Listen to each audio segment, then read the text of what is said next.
Assalamualaikum, selamat petang dan salam sejahtera. Saya Abdul Hadi Wong Abdullah, pegawai SI Partners Plus PPD Keningau, moderator kolokium amalan terbaik pentadbiran dan pengurusan pendidikan bagi bilik selari 1 pada petang ini. Sidang penonton yang dihormati sekalian, terima kasih diucapkan kerana masih bersama-sama di dalam program ini. Tuan-tuan dan puan-puan, sesi pembentangan diteruskan dengan mendengar 6 lagi pembentangan, iaitu daripada yang pertama, Datin Haja Masnia binti Tarah, Pengetua SMK Bongawan 2 Papar. Yang kedua, Encik Zamharir Haji Ahmad, Pengetua SMK Kinarut Papar. Yang ketiga, Puan Janet Mahibul, Pengetua SM St. Joseph Papar. Yang keempat, Puan Mak Yuk Kyo alias Evelyn, Pengetua SM St. James Tenggilan Tuaran. Yang kelima, Puan Nurul Izzati Adlina Abdullah, Pengetua SMK Kudat 2 Kudat. Dan yang terakhir, Puan Siti Jubaida binti Karya, Pengetua SMK Gadong Beaufort. Tuan-tuan, marilah kita sama-sama ikuti pembentangan yang pertama. Silakan.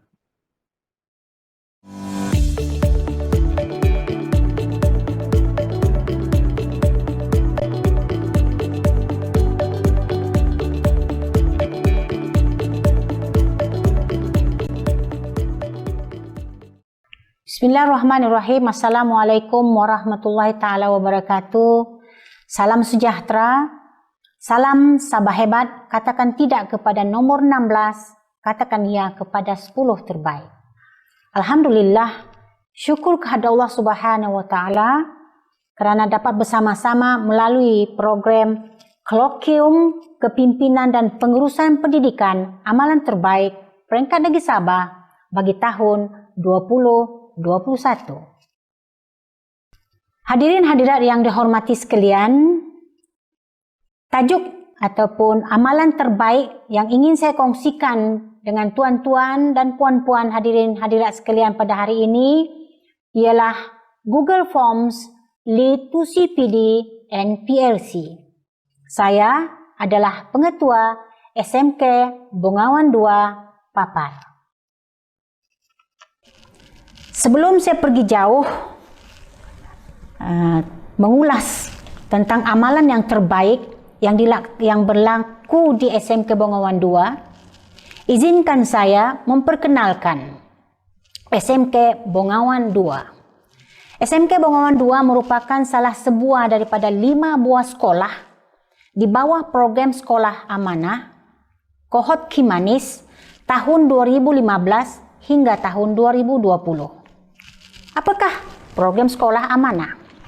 Program Sekolah Amanah adalah program yang mentransformasikan sekolah secara kerjasama antara pihak kerajaan, yaitu sekolah, bersama pihak swasta, yaitu Yayasan Amir. Yayasan Amir pula melantik satu badan swasta yang dikenali sebagai LIPED. LIPED ini dianggotai oleh pakar pendidikan yang bertaraf antarabangsa. Tujuan program Sekolah Amanah ialah pertama, melonjakkan prestasi sekolah, meningkatkan keberkesanan pengurusan sekolah, menambah baik proses penyampaian pengajaran melalui amalan PAK 21, menghasilkan lebih ramai guru cemerlang yang serba boleh, dan meningkatkan pembangunan modal insan yang holistik. Di bawah program Sekolah Amanah, sepanjang 5 tahun bersama dengan LIPED Services bukanlah sesuatu yang mudah untuk melestarikan program Sekolah Amanah. Kami dikehendaki untuk melaksanakan learning walk yang dilaksanakan sepanjang minggu. Dan seterusnya kami juga dikehendaki untuk melaksanakan learning observation selama lebih kurang 2 kali setahun, yang kriterianya sama dengan SKPMG 2. Seterusnya, setelah kita melaksanakan learning walk dan learning observation, kita akan analisis data untuk memastikan ataupun menambah baikkan markah-markah setiap guru untuk dianalisa, untuk diperbaiki di bawah program CPD dan juga PLC. Bersandarkan data yang kita perolehi daripada CPD, PLC itulah, maka kita terus membuat perancangan sekolah, yaitu TSIP sekolah di bawah program sekolah amanah ini. Dia bukan 5 tahun, tetapi setiap tahun. Apabila kita merancang untuk program akan datang, tahun mendatang, maka kita kena analisis apa yang berlaku sepanjang tahun di bawah program SEF, yaitu SEP Evaluation Framework. Hadirin hadirat yang dihormati sekalian, di bawah program sekolah amanah, kami diperkenalkan 14 kompetensi yang diambil sebenarnya daripada SKPMG 2 Standard 4. 14 kompetensi inilah yang lebih kurang ada 5 rubrik yang kita gunakan untuk melaksanakan learning walk dan learning observation. Kompetensi-kompetensi ini kita akan lihat, kita akan pantau, kita akan isi, kita akan masukkan markah-markah setiap guru untuk dimuat dalam satu data yang sedia untuk dihantar ke pihak PPD, JPN, Yayasan Amir, LIPED dan BPSH. Dalam 14 kompetensi itu sebenarnya kita pun ada membuat sedikit inovasi bagaimana kita melaksanakan 14 kompetensi itu sama dengan kriteria-kriteria yang terkandung di dalam SKPMG 2. Sebenarnya apabila kita menggunakan 14 kompetensi ini, kita juga sebenarnya melaksanakan pengisian data untuk SKPMG 2 ataupun PMS Cikgu ataupun markah prestasi bagi setiap guru-guru kita. Apakah isu dan cabaran sehingga terhasilnya Google Form ataupun swab ini? Learning walk dilaksanakan setiap hari dan dianalisa setiap bulan. Kemudian kita banyak menggunakan kertas dan juga ink di samping tenaga manusia. Seterusnya, kesukaran menganalisa data dengan pantas. Program sekolah amanah ini sebenarnya penuh padat dengan data. Kita dikehendaki untuk mentriangulasikan data. Dengan data banyak masalah selesai.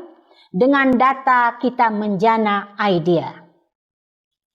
Dan seterusnya, kesukaran mengenal pasti ataupun membuat penambahbaikan di dalam 14 kompetensi. 14 kompetensi ini perlu kita budayakan di sekolah di bawah program sekolah amanah. Jadi melalui kesukaran-kesukaran inilah maka akhirnya middle leaders dengan ketua-ketua bidang duduk semeja. Dan kita yakin kepada saya sentiasa berpegang teguh sesuatu yang berlaku bukanlah sia-sia, adalah rahmat di sebalik kejadian ini. Tamparan dan hambatan daripada 3 perkara tadi, 3 cabaran dan ujian tadi, akhirnya lahirlah borang GF Swab yang telah membantu kami ke arah pembudayaan PAK 21, pembudayaan amalan 14 kompetensi dalam PDPC ataupun PDPR, dan juga akhirnya kita boleh mengenal pasti ruang-ruang untuk diperbaiki demi untuk melestarikan program sekolah amanah. Apakah borang GF SWAP ini? Mari kita tengok bersama-sama.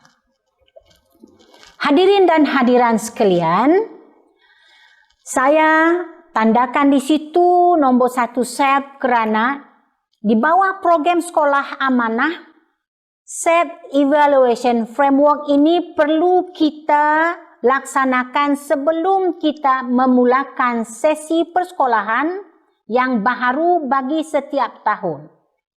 Dalam SEP itu kita akan menilai, menganalisis bersama-sama dengan semua guru apa yang went through good the previous years dan what is next.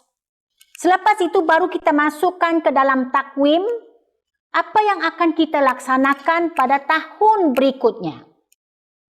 Dan memang pastilah Google Form mesti digunakan pada bulan Januari lagi untuk memastikan guru-guru kita bersedia untuk melaksanakan PDPC, mengamalkan 14 kompetensi PAK 21.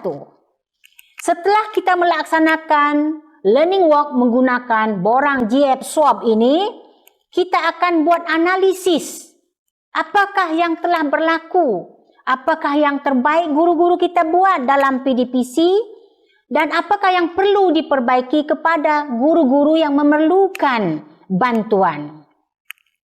Kemudian kita akan melaksanakan LO1 pada semester 1 untuk kita persembahkan kepada pihak BPSH, kepada pihak Yayasan Amir, LIPED di bawah program Media Report, masuk lagi dalam PBPPP dan juga SKPMG2. Setelah kita menganalisis LO1 setelah pengisian MYR, PBPPP, SKPMG2 itu kita buat CPD lagi untuk memastikan ada penambahbaikan. Memang pastilah berlaku ada guru yang kompetensinya baik, ada guru yang tak baik kompetensinya dan perlu kita CPD kan dan PLC kan. Sekali lagi, apabila kita mendapat keputusan, kita akan buat lagi borang Google Meet, Google Form untuk kita laksanakan melalui pencerapan learning walk sebelum berlangsungnya learning observation. Kemudian begitulah seterusnya, kita akan CPD kan, PLC kan sebelum kita masuk kepada TSIP, iaitu perancangan tahun akan datang. Tuan-tuan dan puan-puan, inilah yang berlaku di bawah program Sekolah Amanah. Jadual ini adalah jadual yang telah kita laksanakan learning walk pada 2021. Hadirin hadirat yang dihormati sekalian, inilah inovasi GF borang SWAP yang mungkin pada sekolah-sekolah lain agak kecil lah inovasi ini, tapi pada kami alhamdulillah memang membawa impak yang sangat besar artinya. Tuan-tuan bolehlah scan ataupun boleh join sekarang ini pun, kalau boleh buat scanlah sekarang supaya boleh nampak apakah kompetensi-kompetensi yang terkandung di dalam borang SWAP ini. Alhamdulillah kita telah pun melaksanakan dan telah pun menganalisis learning walk, learning observation melalui GF SWAP ini. Kalau kita nampak di situ ada kriteria-kriteria yang perlu kita masukkan untuk memastikan perjalanan learning walk itu dilaksanakan dalam masa yang singkat namun dapatannya tepat, padat dan cepat. Sebenarnya GF ini terhasil melalui Google Cloud ataupun Gmail agar mudah kita mendapat data dan boleh digunakan pada bila-bila masa. Dan kita nampak di situ adalah analisis yang telah kita bincangkan untuk di-CPD-kan. Mana-mana kompetensi yang tidak perlu kita tidak akan muatkan lagi di dalam learning walk yang seterusnya. Ini adalah contoh salah satu kompetensi dalam 14 kompetensi itu adalah penyediaan rancangan pengajaran dan pembelajaran.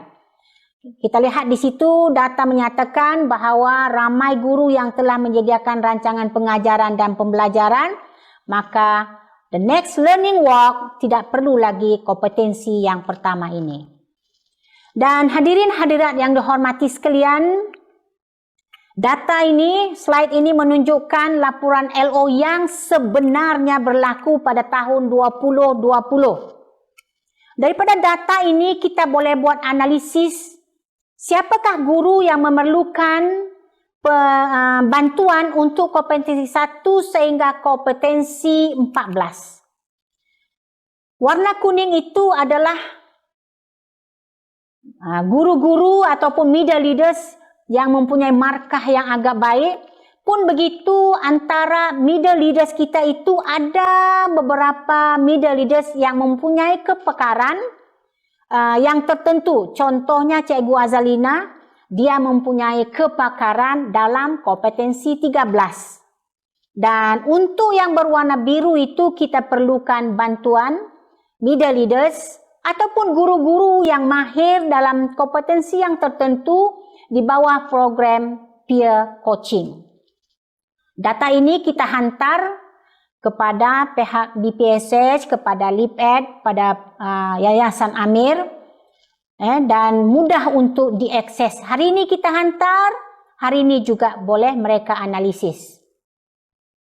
Dan inilah laporan LO 2020, ada 14 kompetensi, maksudnya kompetensi 13 itu perlu kita bawa ke tahun ini untuk di-CPD-kan dan di-PLC-kan.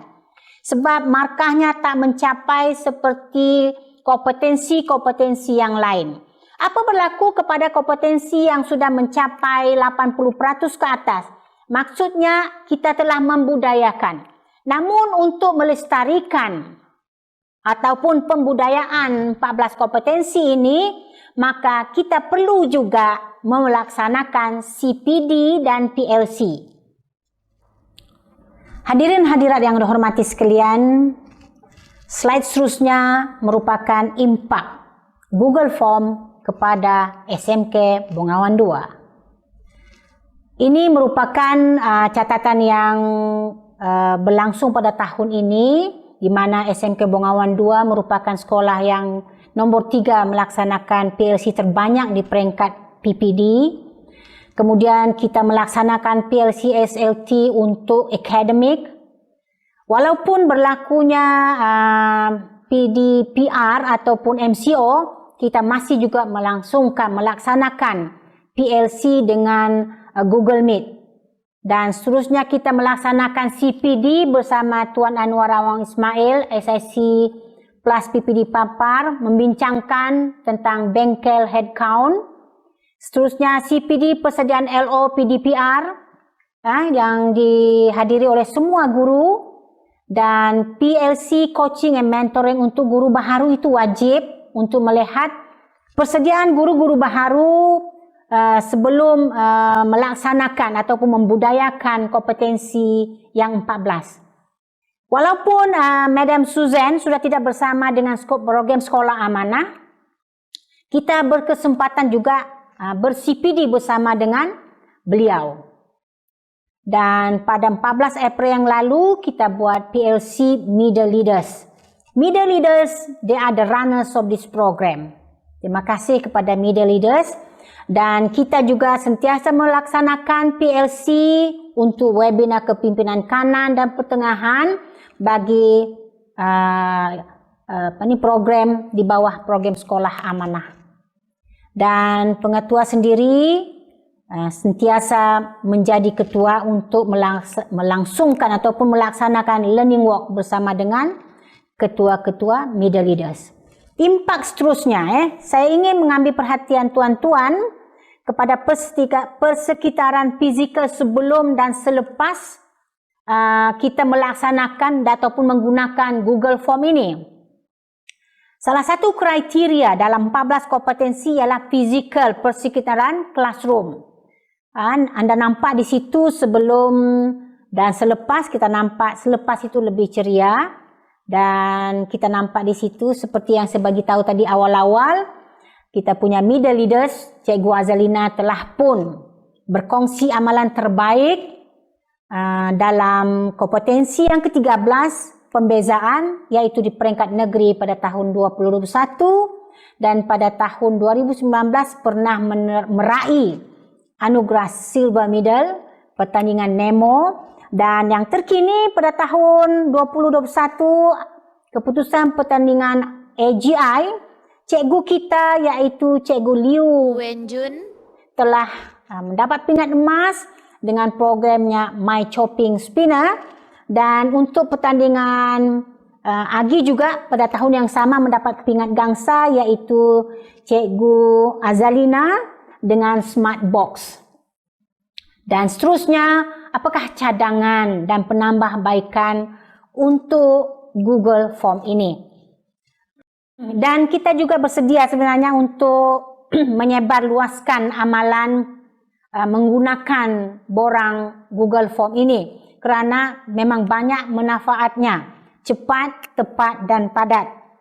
Dan kita akan perhalusi lagi penggunaan inovasi menggunakan SWOT ini dalam LO. Dan pada tahun ini sebenarnya kita telah pun merancang untuk melibatkan semua guru dalam learning walk menggunakan borang GF SWOT ini. Hadirin hadirat yang dihormati sekalian, gambar terakhir, slide terakhir merupakan runners of this program anda program Sekolah Amanah SMK Bongawan 2. Kami yakin dan percaya bahawa passionate about progress is walking the talk. Passionate about progress is teams work together. Dan selalu saya ingatkan, tell me and I forget, teach me and I remember, involve me and I learn. Sekian dulu perkongsian pada kali ini. Mun bekarih, andang tabeluri, semua boleh. Assalamualaikum warahmatullahi ta'ala wabarakatuh.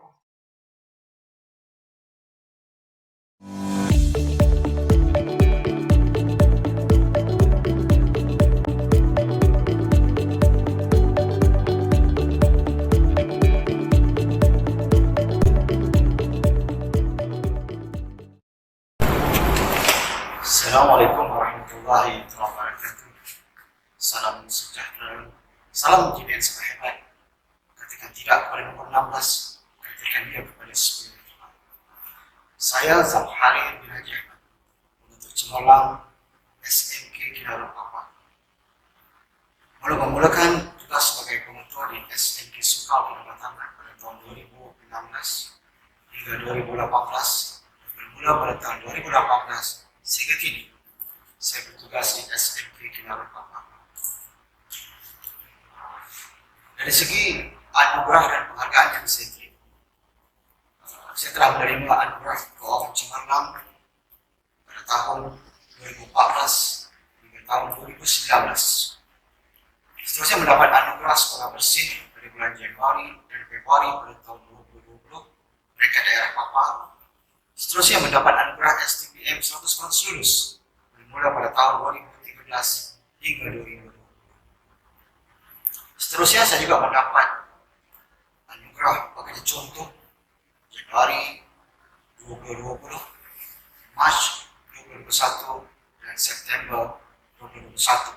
Seterusnya saya mendapat anugerah peringatan cemerlang pada tahun 2006, 2009 dan 2012. Dari segi profil sekolah, SMK Kinabalu Papa mempunyai murid seramai 2.305 orang murid, guru pula 156, 20 orang AKP dan 7 orang pengawal keselamatan serta 6 orang petugas kebersihan. Tajuk pembentangan saya pada hari ini ialah di sinilah permata digilap transformasi kecemerlangan pusat sumber Al-Khawarizmi atau lebih dikenali sebagai PASA SMK Kinerapang. Pengenalan PASA, kehebatan PASA telah menjadi pembangkit kepada aspirasi murid dan kecemerlangan warga SMK.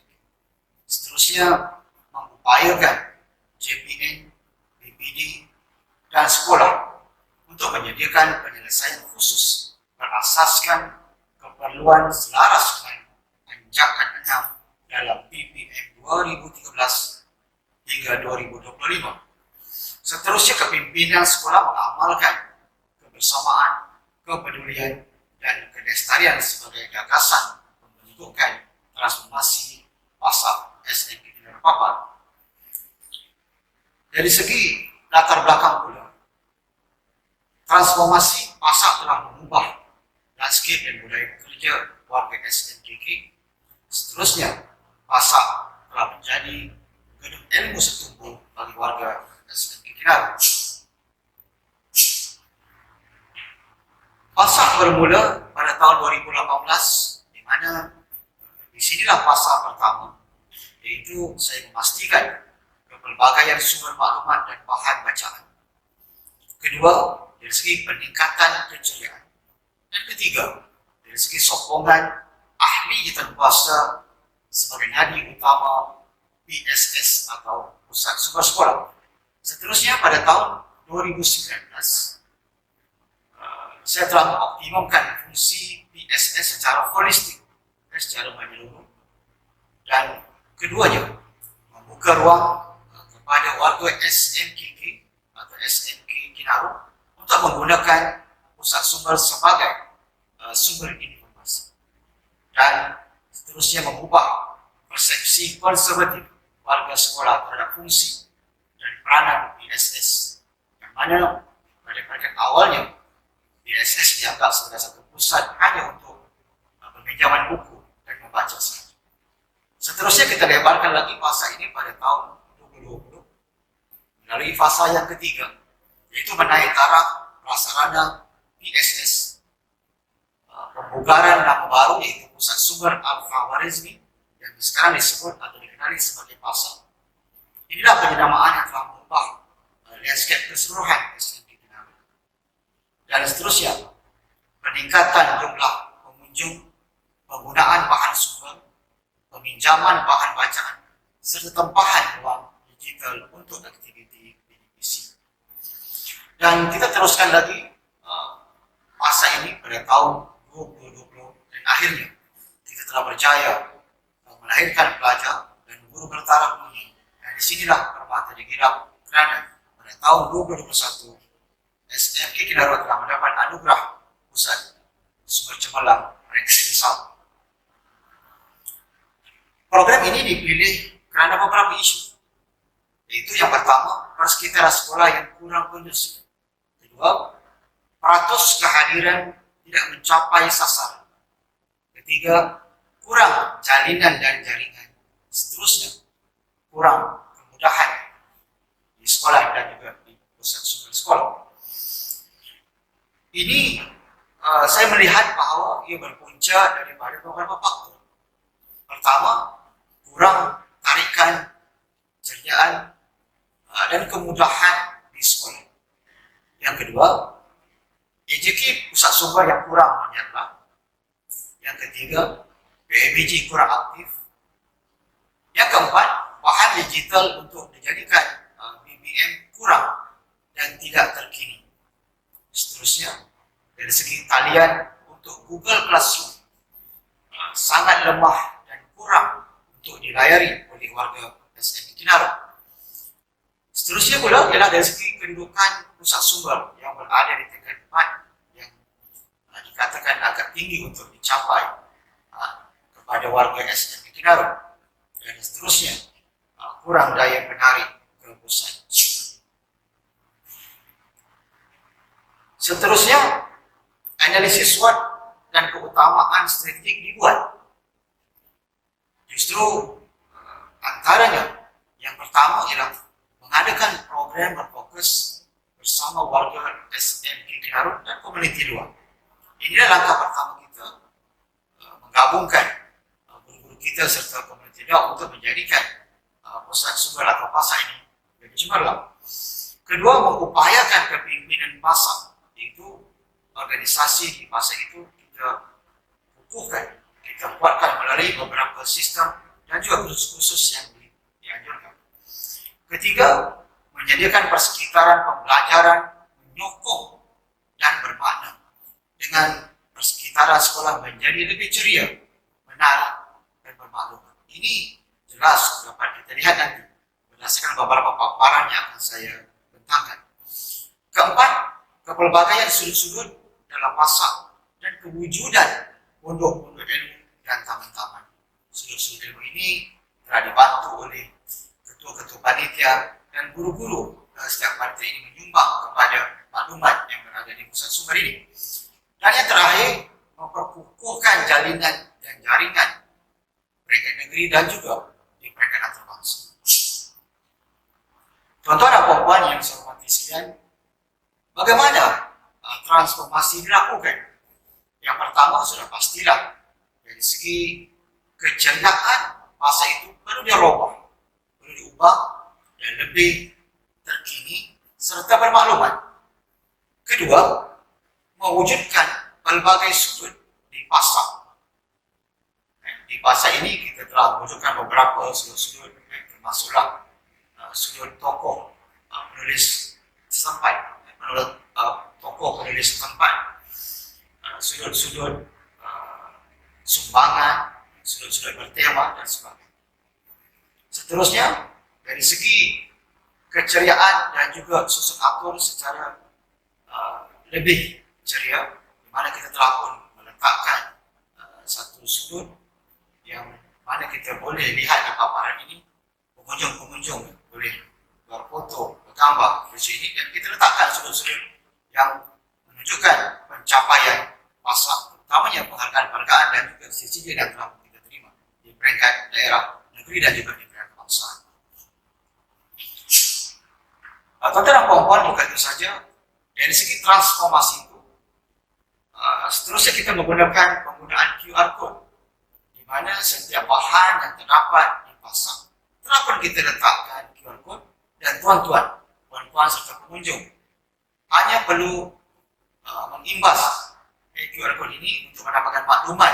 Contohnya di Taman Hijau Khatulistiwa mempunyai digital info dengan penggunaan QR Code.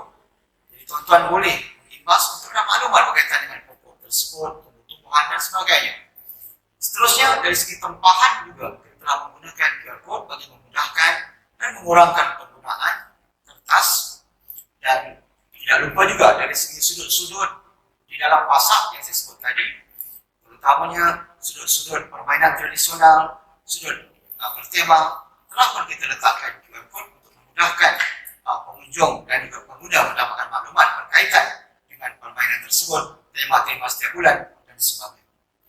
Dan seterusnya, tuan-tuan dan puan-puan, kita juga telah mengadakan jaringan dengan KOCP, satu program yang kita sebut sebagai KOCP Permata di Belantar, di mana KOCP ini berada di Sukau Pinamatangan, tetapi kita berada di Kenarut ini boleh mencapai dan mendapatkan maklumat itu hanya mengunjungi pusat sumber Al-Khawarizmi di Kenarut, dan kita boleh dapatkan sumber biodiversity di Sukau itu.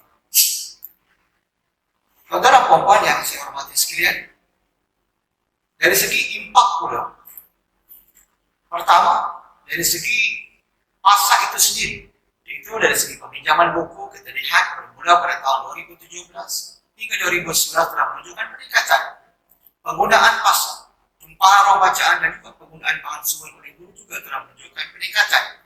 Malahan dari segi impak akademik juga, tuan-tuan dan puan-puan, dari segi murid yang mendapat sebenarnya telah pun lahir bermula pada tahun 2018 hinggalah tahun 2019. Seterusnya dari segi LMS ataupun layak mendapat sijil SPM juga menunjukkan peningkatan dan peratus lulus STPM bermula daripada tahun 2017 hingga tahun 2020 mencatatkan peratus lulus 100%. Dan apa yang membanggakan SMK Kinaron ialah bermula pada tahun 2019 kita telah berjaya menaikkan seorang penerima beasiswa cemerlang negeri Sabah yang sangat membanggakan seorang kerana sumbangan yang dimainkan oleh pasar. Tidak lupa juga dari segi impak kurikulum. Banyak kejayaan-kejayaan yang telah pun kita capai dan kita genggam sama ada di peringkat negeri dan juga di peringkat kebangsaan. Dan sudah pastilah semua sekolah mahukan impak ataupun pencapaian kehadiran murid itu tinggi. Jadi kita lihat di sini di SMK Kinaron apabila pasar telah mula melebarkan sayapnya, kehadiran lewat ke sekolah juga menunjukkan peratus penurunan yang sangat memberangsangkan. Seterusnya tuan-tuan dan puan-puan, kita lihat pula dari segi impak kepada sekolah dan warga sekolah. Saya bagikan kepada empat. Yang pertama, dari segi sekolah dan persekitaran. Sudah jelas bahawa dengan kejayaan ataupun peningkatan serta perubahan transformasi yang kita lakukan di fasa itu telah merubah landscape dan juga persekitaran sekolah, yang mana kita lihat bahawa setiap sudut di sekolah ini telah bertambah ceria, bermaklumat. Bukan sahaja maklumat ini dapat diperoleh di pusat sumber, tetapi juga di ruangan-ruangan lain, termasuklah di unit pendidikan khas, di tingkatan 6, di unit sains dan seterusnya, sudut-sudut yang terdapat di sekolah. Kedua, dari segi guru pula kita dapati bahawa ramai guru kita telah pun mula mengorak langkah dengan memperkasakan kajian tindakan sama ada di tingkatan 6 ataupun di perdana serta di tingkatan ataupun di unit pendidikan khas. Dan kita telah berjaya menaikkan guru inovasi, di mana pada tahun 2021 ini seorang guru kita telah mendapat tempat kedua adalah anugerah guru inovatif peringkat negeri Sabah dan telah berjaya ke peringkat kebangsaan. Seterusnya guru kita juga telah mendapat anugerah emas dalam kajian tindakan di peringkat daerah dan juga di peringkat negeri. Dan beberapa orang guru kita juga mendapat tokoh ikon guru di peringkat daerah dan juga di peringkat negeri. Seterusnya tuan dan puan-puan, dari segi impak kepada murid, seperti saya sebut tadi, pencapaian SPM meningkat, murid yang mendapat 9A juga bertambah, murid mendapat anugerah kecemerlangan beasiswa. Seterusnya, kita juga berjaya membawa murid kita ke peringkat kebangsaan dari segi pertandingan robokuan unit pendidikan khas ke peringkat kebangsaan, Sabah Fiesta peringkat kebangsaan. Begitu juga dengan Jom Coding, kita telah berjaya ke peringkat kebangsaan. Dan bukan sahaja di peringkat murid, tetapi juga di kalangan AKP kita, ahli kumpulan pelaksana ini, seorang kaki tangan kita telah mendapat johan dalam penulisan sayembara penulisan puisi di peringkat negeri Sabah, anjuran Persatuan Penulis Sabah, dan beliau juga telah melahirkan sebuah buku antologi yang bertajuk Ayam Tapu Tulang. Seterusnya, tuan-tuan dan puan-puan, melihat kepada maklum balas yang kita terima daripada ibu bapa, juga kita lihat bahawa dari segi keceriaan dan kepelbagaian sudut menarik di pasar, 90% bersetuju bahawa pasar telah pun menunjukkan perubahan, telah membuat satu transform yang menyebabkan pasar ini menarik. Ramai yang datang ke pusat sumber. Kedua, dari segi pertambahan bahan bacaan dan bahan rujukan, juga ibu bapa mengatakan bahawa 80% sangat setuju bahan di pusat sumber ini atau pasar ini telah bertambah. Seterusnya, tuan-tuan dan puan-puan, dari segi maklum balas guru juga kita dapatkan, dan guru-guru dari segi pengetahuan guru terhadap peranan pasar bertambah. Yaitu, kalau dulunya kita lihat bahwa pasar ini agak suram, tetapi kini peranannya lebih menyerlah, dan 95% bersetuju bahawa pasar ini telah pun memainkan peranannya lebih aktif dan juga lebih baik. Seterusnya, tuan-tuan dan puan-puan, dari segi pelibatan guru terhadap aktiviti di pasar juga bertambah. Kalau dulu guru agak terhad dari segi keterlibatan mereka di pasar, Tapi setelah transformasi dilakukan, 89% sangat setuju bahwa mereka terlibat secara langsung. Tuan-tuan dan puan-puan, kita tidak saja melihat kepada maklum balas yang beri bapa guru, tetapi juga kita melihat bagaimana juga pandangan dan tanggapan para pelajar. Dan dapatan saya, dari segi kemudahan peminjaman buku dan juga bahan yang mudah, mereka mengatakan bahawa agak mudah ataupun lebih senang berbanding dengan dahulu untuk membuat peminjaman bahan di masa ini. Dan 84,9% bersetuju bahawa bahan-bahan di masa ini mudah untuk dipinjam.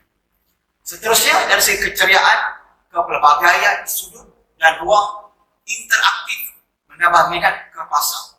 91,8% sangat setuju bahawa pasar telah pun mewujudkan ruangan serta tempat untuk mereka berinteraktif secara aktif di pasar ini.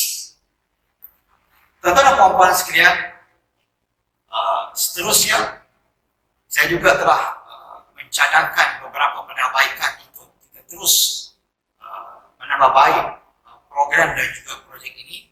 Itu dari segi penambahkan ini, yang pertama ialah penyediaan buku-buku digital yang lebih bersifat interaktif. Yang kedua, masalah penyimpanan dikurangkan. Yang ketiga, lebih banyak ruang bacaan. Seterusnya, yang keempat, bahan sumber pengajaran dan pembelajaran digital dapat ditambah. Seterusnya, proses pengajaran 4+1 dapat dilaksanakan dengan baik dan cemerlang. Dan seterusnya, pasar berupaya menjadi pusat rujukan guru. Ini yang sangat kita harapkan guru-guru dapat mencari bahan rujukan sumber di pasar sebagai satu bentuk ilmu setumpu. Seterusnya, memudahkan lagi peminjaman buku-buku serta bahan sumber lain di pasar. Kita cadangkan juga peminjaman bahan-bahan di lokasi-lokasi strategis sekolah yang mudah diakses. Saya bercadang pada masa hadapan pusat sumber ini akan mempunyai cawangan-cawangannya ataupun sudut-sudut yang lain di seluruh persekitaran sekolah kita. Seterusnya, kantin, sekolah, kios dan juga koperasi juga dapat menyediakan tempat-tempat untuk kita menambahkan maklumat, sudut-sudut bermaklumat dan berinfo. Ya. Dan seterusnya juga kita cuba untuk mewujudkan pelantar laluan untuk jaringan dan jalinan dengan negeri lain atau luar negara. Ini harapan kita pada masa akan datang, kita akan berjaringan dengan negara-negara luar seperti Brunei, Thailand dan juga di Taiwan. Dan akhirnya, tuan-tuan dan puan-puan, saya juga mengharapkan pada masa akan datang perkongsian bahan bacaan dan buku digital yang bersifat ilmiah dapat kita tambahkan. Jadi inilah antara cadangan-cadangan yang saya buatkan dalam projek yang telah saya lakukan ini, dan mudah-mudahan ia akan memberikan manfaat kepada warga Narut, daerah Papua dan seterusnya di negeri Sabah. Saya pikir itu saja pembentangan saya. Sekian, wabillahi taufiq wal hidayah. Assalamualaikum warahmatullahi wabarakatuh.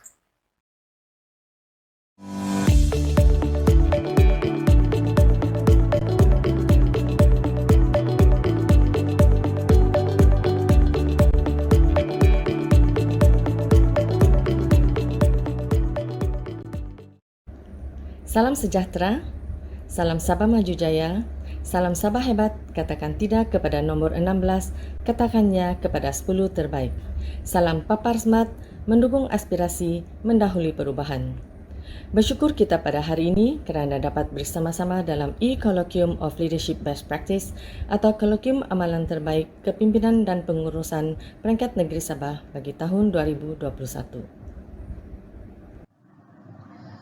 Tuan-tuan dan puan-puan hadirin sekalian, pemimpin instruksional membudayakan PBL dalam PDPR melalui PBL Collaborative Learning Communities atau PBL CLC adalah tajuk amalan terbaik yang akan saya kongsikan dengan para hadirin sekalian.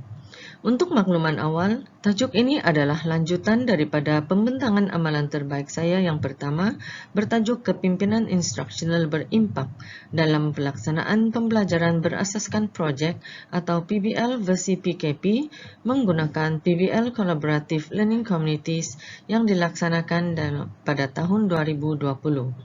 Strategi ini digunakan sekali lagi pada tahun 2021 kerana impak positif yang dilihat dalam pelaksanaan pembelajaran berasaskan projek atau PBL. Saya mulakan dengan menerangkan serba sedikit tentang diri saya. Saya, Janet Mahibol, dilantik sebagai pengetua di SMK St. Joseph pada bulan Ogos 2019. Saya telah berkhidmat dalam bidang pendidikan sejak 1996 sehingga kini. SMK St. Joseph pada tahun ini genap 58 tahun merupakan salah sebuah sekolah yang tertua di daerah Papar. Pernah menerima bai'ah atau New Deal sekali pada tahun 2013. Sekolah ini adalah salah sebuah sekolah dalam program Transformasi 2025 atau TS25 Kohort 5 dan juga merupakan sebuah sekolah Menti Kebat. Sekolah Grade A berlokasi di Bandar. Setakat ini terdapat 29 buah kelas yang beroperasi dalam 2 sesi dengan 62 orang guru dan 916 murid dibantu oleh 4 orang AKP, 3 orang kaki tangan kebersihan dan 4 orang pengawal keselamatan. Amalan terbaik yang akan saya kongsi hari ini adalah berkenaan dengan PBL Collaborative Learning Communities atau PBL CLC yang saya amalkan untuk menggerakkan warga guru berkolaborasi dalam melaksanakan PBL versi PKP atau PBL dalam PDPR. Idea ini diambil daripada konsep community pembelajaran profesional, iaitu satu proses berterusan yang melibatkan guru dan pentadbir bekerja secara kolaborasi bagi berkongsi pengetahuan dan maklumat yang telah dipelajari. Seterusnya, mengamalkan pengetahuan ini bagi meningkatkan kualiti profesionalisme diri untuk manfaat murid. Kenapa saya kongsikan amalan terbaik ini? Pertama, kerana kelebihan PBL itu sendiri dalam kaedah yang kita laksanakan sekarang iaitu pengajaran dan pembelajaran di rumah. Dalam artikel Buck Institute of Education 2011, Project Based Learning atau PBL adalah salah satu kaedah pengajaran sistematik yang melibatkan pelajar dalam pembelajaran pengetahuan dan kemahiran melalui proses inquiry yang kompleks bagi menyelesaikan persoalan dunia sebenar yang akhirnya akan menghasilkan satu output pembelajaran. Di dalam era pembelajaran jarak jauh dalam norma baharu sekarang, Project-Based Learning dianggap sebagai salah satu kaedah yang paling sesuai dilaksanakan dalam PDP dari rumah. Dengan waktu yang terhad untuk kelas online, pembelajaran yang tidak melibatkan bersemuka memberi ruang yang banyak untuk melaksanakan PBL. Rasional yang kedua ialah budaya kolaboratif sudah terbukti keberkesanannya. Menurut McLaughlin and Talbot, tahun 2001, sebuah kolaborasi yang mantap dalam komuniti pembelajaran profesional memerlukan suatu proses yang sistematik, melibatkan guru bekerja dalam satu pasukan untuk menganalisis dan menambah baik amalan dalam bilik darjah. Dalam arti kata yang lain, guru perlu bekerja dalam satu pasukan yang berterusan sehingga mewujudkan sebuah pasukan pembelajaran. Implikasinya, usaha tersebut menghasilkan peningkatan dalam pencapaian murid. Budaya kerja berkolaborasi melalui PBL-CLC memberi laluan untuk pembelajaran dan pelaksanaan secara kolektif berlaku dengan berkesan. Perkongsian ilmu yang diamalkan disampaikan secara sistematik dan terancang oleh kumpulan mentor kepada guru-guru banyak membantu untuk melancarkan pelaksanaan PBL. Rasional yang ketiga ialah kepemimpinan instruksional yang berimpak. Husin Mahmud dalam tahun 2008 mengatakan, di sekolah, apabila sesuatu perubahan diperkenalkan, pengetua sebagai pemimpin instruksional bertanggungjawab mengimplementasi perubahan tersebut. Berjaya atau gagal perubahan itu bergantung kepada pengetua sekolah. Pengetua mesti bersedia untuk menghadapi segala cabaran dan melaksanakan perubahan demi kecemerlangan organisasi sekolah. Di sini, saya sebagai pemimpin ingin merealisasikan peranan sebagai seorang pemimpin instruksional yang berimpak.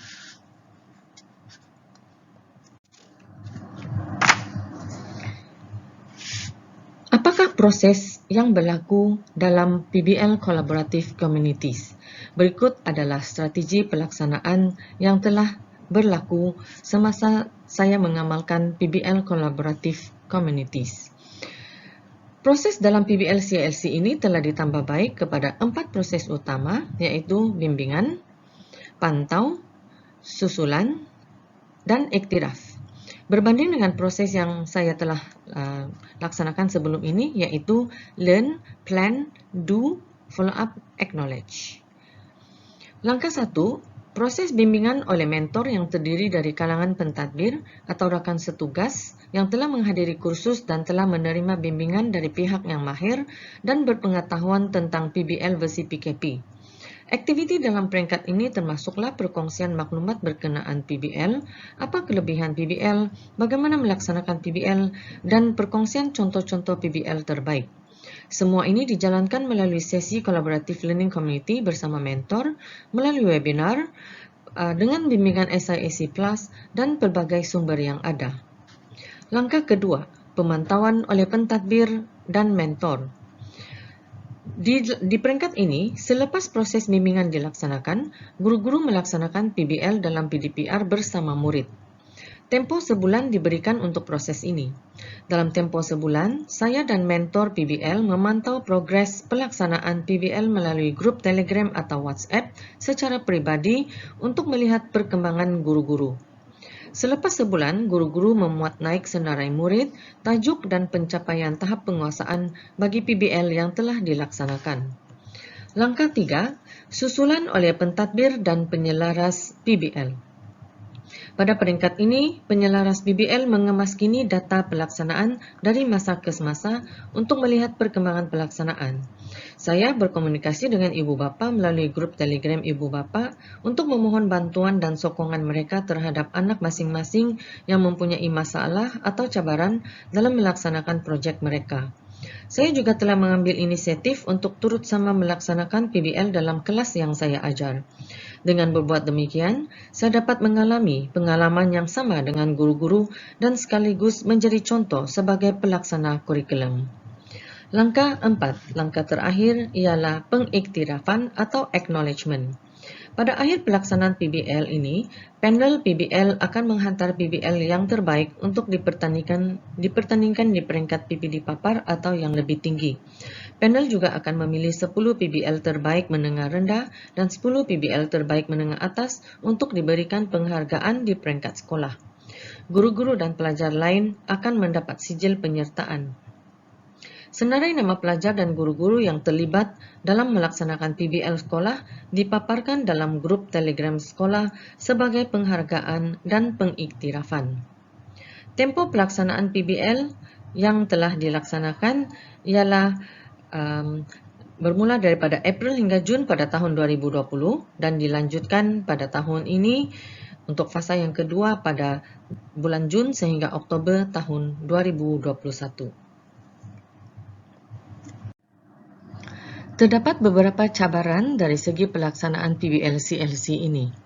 Yang pertama ialah faktor pelajar. Tiada peranti untuk membuat projek. Dalam kalangan pelajar, terdapat ramai lagi yang masih tidak mempunyai peranti untuk membuat pelaporan projek atau membuat produk masing-masing.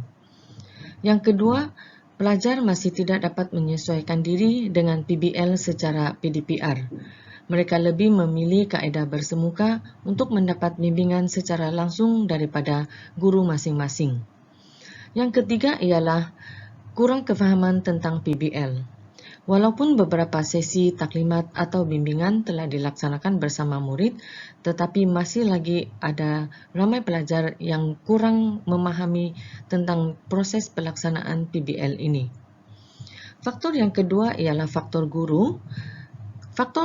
Guru-guru lebih memilih kaedah bersemuka sama seperti dalam kalangan pelajar tadi, mereka rasa lebih mudah untuk membimbing para pelajar secara bersemuka.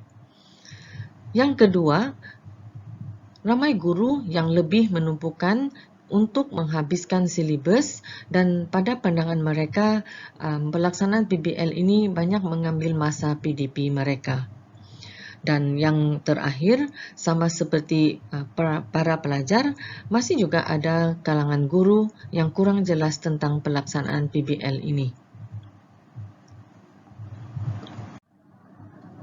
Apakah kaedah penyelesaian bagi cabaran-cabaran yang dihadapi semasa pelaksanaan PBL PDPR ini? Seperti yang telah diterangkan dalam proses pelaksanaan PBL CLC, strategi ini digunakan untuk menyelesaikan sebarang cabaran yang timbul. Budaya kolaboratif memungkinkan cabaran murid dan guru dikurangkan terutamanya dalam langkah 1 dan 2, iaitu proses bimbingan dan pemantauan. Seperti yang kita lihat di sini, dalam proses bimbingan ini, para guru mendapat bimbingan melalui sesi CLC, iaitu Collaborative Learning Community bersama mentor, dan mendapat pengetahuan melalui webinar atau tunjuk ajar daripada SIAC Plus. Seterusnya, langkah kedua iaitu langkah pemantauan. Guru-guru mendapat peringatan berkenaan dengan pelaksanaan PBL masing-masing dan seterusnya perlu membuat laporan atau review untuk penambahbaikan bagi pelaksanaan PBL masing-masing.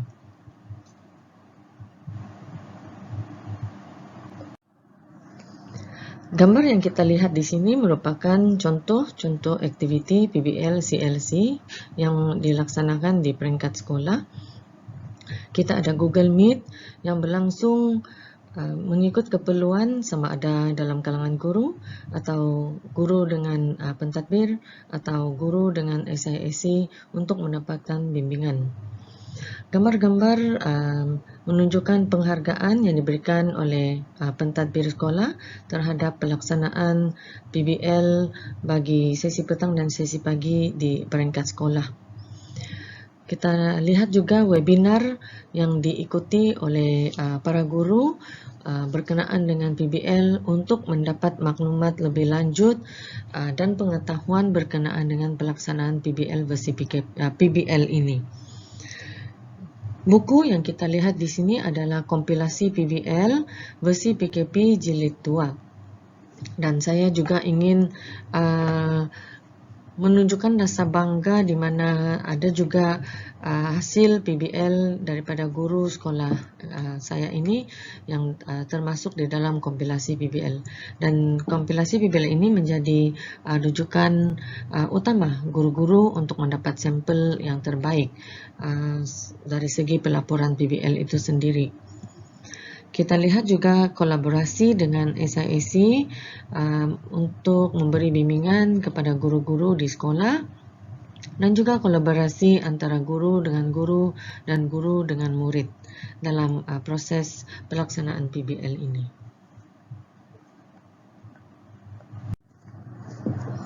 Impak kejayaan.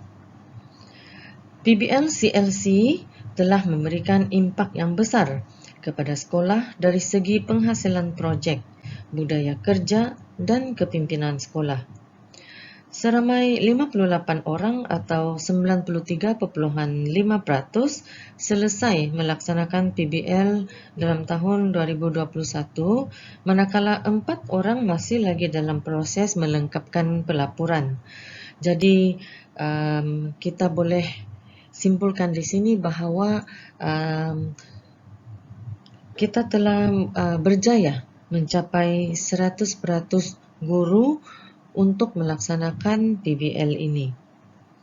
Berikut juga adalah keputusan pencapaian pelaksanaan PBL 2020 dan 2021. Jika kita lihat di carta ini, pada tahun 2020, guru-guru sebanyak 49%, iaitu 44 daripada 63 orang melaksanakan PBL, manakala bagi murid seramai 369 orang atau 36% yang melaksanakan PBL.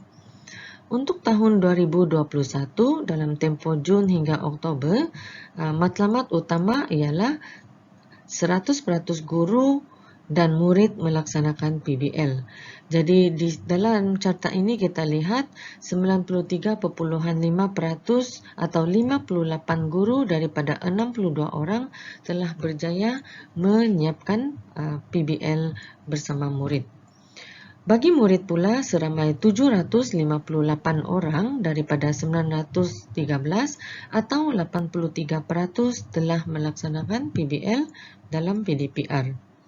Sebanyak 20 subjek daripada 22 subjek yang ditawarkan di sekolah ini telah dilaksanakan PBL. Untuk pencapaian, bagi guru telah berjaya mendapat 2 emas dan 2 perak untuk kategori PBL terbaik peringkat daerah. Begitu juga dengan murid juga berjaya mendapat 2 emas dan 2 perak bagi peringkat menengah atas PBL terbaik peringkat daerah. Di sini juga saya ingin kongsikan soal selidik yang telah saya laksanakan bersama dengan guru-guru seramai 61 orang, tidak termasuk saya sendiri, 61 orang yang melaksanakan PBL tersebut. Di sini adalah 5 antara penyataan yang telah dapatan yang telah saya dapatkan daripada soal selidik yang saya laksanakan ke atas guru-guru saya. So ini adalah teacher's voice. Yang pertama, 85% guru bersetuju pelaksanaan PBL mendapat sokongan dan bantuan pentadbir. Yang kedua, 91.6% guru bersetuju mentor memainkan peranan penting dalam menyelesaikan PBL bersama murid.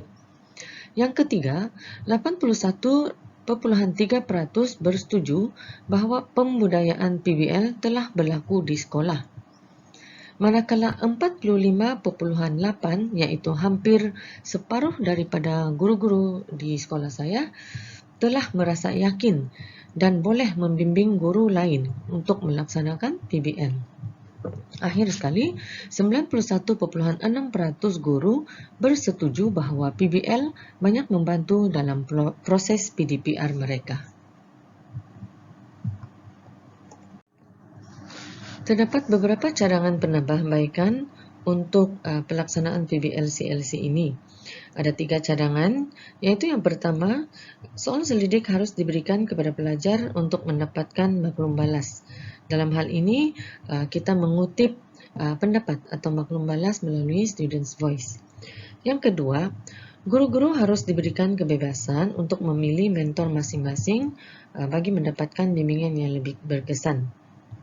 Mentor ini mungkin berdasarkan subjek, berdasarkan umur atau jantinah. Yang ketiga, soal selidik juga harus diberikan kepada ibu bapa untuk mendapat kolaborasi dengan mereka dan mendengar maklum balas mereka. Jadi dalam hal ini kita mengutip maklum balas melalui Parents' Voice. Sebagai rumusan, akhir sekali, saya ingin kemukakan 4 rumusan daripada amalan terbaik yang telah dilaksanakan, iaitu yang pertama, kepimpinan instruksional menjadi elemen utama pencapaian sesuatu matlamat sekolah. Kedua, budaya kolaboratif seperti PBL-CLC ini berjaya membangunkan kapasiti dalam organisasi untuk menyokong pemimpin mengetuai budaya pembelajaran dan mencapai matlamat yang sama. Yang ketiga, PBL terbukti memberi impak positif dalam PDPR, murid dan guru. Data ini diambil daripada Teacher's Voice, iaitu soal selidik yang telah dikemukakan sebentar tadi yang diberikan kepada guru-guru yang terlibat. Yang keempat, pemimpin yang membimbing, memantau, menyelia dan memberi pengiktirafan terbukti dapat mewujudkan perubahan yang dirancang. Demikianlah perkongsian amalan terbaik yang telah saya bentangkan sebentar tadi. Semoga perkongsian ini membawa manfaat kepada semua. Sekian, terima kasih.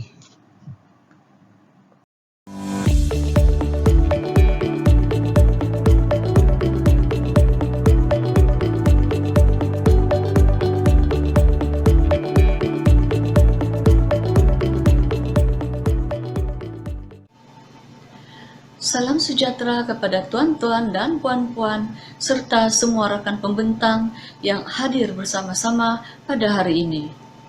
Pada hari ini saya akan membuat pembentangan yang berkaitan dengan amalan terbaik kepimpinan pendidikan bagi sekolah saya, yaitu Sekolah Menengah St. James Tenggilan, Tuaran. Sebelum itu ingin saya memperkenalkan diri. Nama saya Mak Yukiu Elias Evelyn, Pengetua Sekolah Menengah SM St. James Tenggilan sejak bulan Jun tahun 2020. Sebelum berkhidmat di sekolah ini, saya pernah bertugas di 4 buah sekolah yang lain dengan memegang jawatan sebagai guru cemerlang, penolong kanan petang, dan penolong kanan hal ehwal murid. Sekolah Menengah St. James Tenggilan terletak di lokasi 23 km daripada PPD Tuaran. Sekolah ini adalah sekolah grade B dengan bilangan murid seramai 220 orang dan bilangan guru seramai 23 orang serta staf sokongan seramai 3 orang. Pada peringkat awal pemilihan tajuk yang akan saya bentangkan pada hari ini, kami sepenuhnya telah merujuk kepada Pelan Strategik Sekolah bagi tahun 2020 hingga tahun 2022. Setelah berbincang, bermesyuarat, dan meneliti analisis SWOT dan juga analisis TAUS seperti pada slide yang dipamerkan ketika ini, kami telah memilih strategi yang sesuai, yaitu meningkatkan tahap pencapaian kecemerlangan murid dalam akademik. Program Monotos 4.0 adalah program besar sekolah. Ianya mempunyai beberapa proyek kecil yang terkandung di dalamnya. Proyek Menggapai Bintang 3/1 yang akan saya bentangkan pada hari ini juga adalah salah satu proyek yang terkandung dalam program Monotos 4.0. Setelah mengenal pasti isu yang berlaku sepanjang pelaksanaan PDPR, maka unit bimbingan konseling telah melaksanakan soal selidik berkaitan dengan permasalahan murid yang tidak hadir kelas PDPR. Soal selidik tersebut dibuat dalam jangka masa 17 sehingga 28 Mei tahun 2021. Daripada data yang terkumpul menjelaskan bahwa hanya 78% sahaja murid yang terlibat dengan kelas PDPR dan 22% lagi adalah ratus murid yang tidak mengikuti kelas PDPR. Terdapat beberapa sebab mengapa perkara ini berlaku. Sebab pertama ialah kurangnya motivasi dalam kalangan murid. Mereka terpengaruh dengan masalah sosial. Sebab kedua ialah murid yang tidak berminat dengan kelas PDPR, sebaliknya mereka lebih berminat dengan media sosial sehingga terlupa dengan kelas PDPR yang dilaksanakan. Sebab ketiga ialah terdapat sebilangan murid yang keluar bekerja untuk menambah pendapatan keluarga. Daripada data yang terkumpul juga menunjukkan bahwa bilangan murid yang terlibat dengan aktiviti dan pertandingan kokurikulum atas talian sangat tidak menggalakkan. Data ini merupakan suatu indikator perlunya sekolah mengambil usaha yang lebih proaktif untuk membantu murid agar tidak berlaku keciciran dalam kelas PDPR yang dilaksanakan. Setelah mengenal pasti isu yang dihadapi, maka intervensi Projek Menggapai Bintang 3/1 telah dilaksanakan. Proyek ini memberi penekanan kepada 3 aspek yang utama, yaitu kurikulum, co-kurikulum, dan sahsia murid. Ketiga-tiga aspek ini saling berkaitan dan sentiasa berhubung kait antara satu sama lain. Sahsia murid dapat dilihat apabila berlaku kekerapan menghadiri kelas PDPR dan seterusnya menghantar tugasan yang diberikan oleh guru. Sahsia murid yang baik akan membawa kepada peningkatan dalam pencapaian akademik dan meningkatkan juga penglibatan murid dalam aspek co-kurikulum. Objektif proyek ini adalah untuk meningkatkan peratus kehadiran murid dan penghantaran tugasan murid yang diberikan oleh guru.